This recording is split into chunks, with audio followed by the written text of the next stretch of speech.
హైదరాబాద్లో రోడ్లపై ఉండేది నాలాలు కాదు, యమపాసాలు. నిన్న షేర్లింగంపల్లి నాలాలో పడి 70 ఏళ్ల బాలయ్య అనే వ్యక్తి గల్లంతయ్యారు. సహాయక బృందాలు బాలయ్య కోసం రాత్రి నుంచి గాలిస్తూనే ఉన్నాయి. ఇది కొత్తగా ఏర్పడ్డ సమస్యేమీ కాదు. ఇలాంటి ఇష్యూలు ఏటా జరుగుతూనే ఉన్నాయని అధికారులు లైట్ తీసుకున్నారా? పోయిన ప్రాణానికి బాధ్యులెవరు?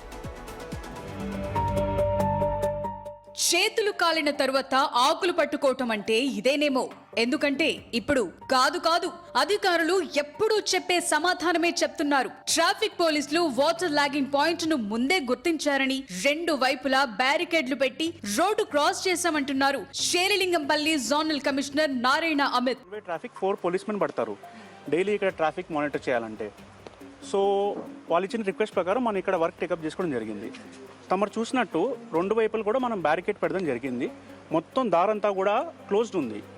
ఇక్కడ ఎటువరకు కూడా రావడానికి వీరలేదు.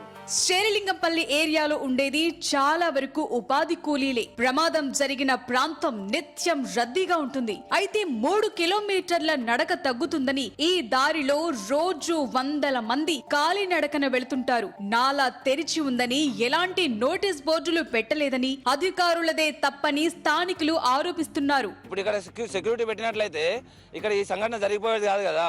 అక్కడ కనీసం అక్కడ నుంచి పబ్లిక్ ని రానియకుండా అక్కడ నుంచి రానియకుండా జామ్ చేసేస్తే ఇక్కడ సంఘటన జరిగేదే కాదు.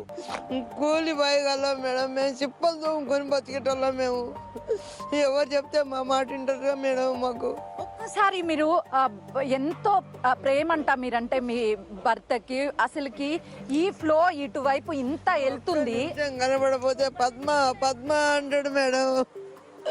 నేను ఇప్పుడు ఆ పిలిపి అక్కడ పిలిపించుకోవాలి మేడం. అది ఎప్పుడు రద్దీగా ఉండే ప్రాంతం కదా. అక్కడ నాలా పని జరుగుతుంటే సెక్యూరిటీ ఉంచాలి కదా. అధికారులు మినిమం సేఫ్టీ మెజర్స్ పాటించలేదెందుకు? ఇప్పుడు బిగ్ టీవీ అడుగుతోన్న ప్రశ్న ఇకనైనా మారతారా లేదా చూడాలి.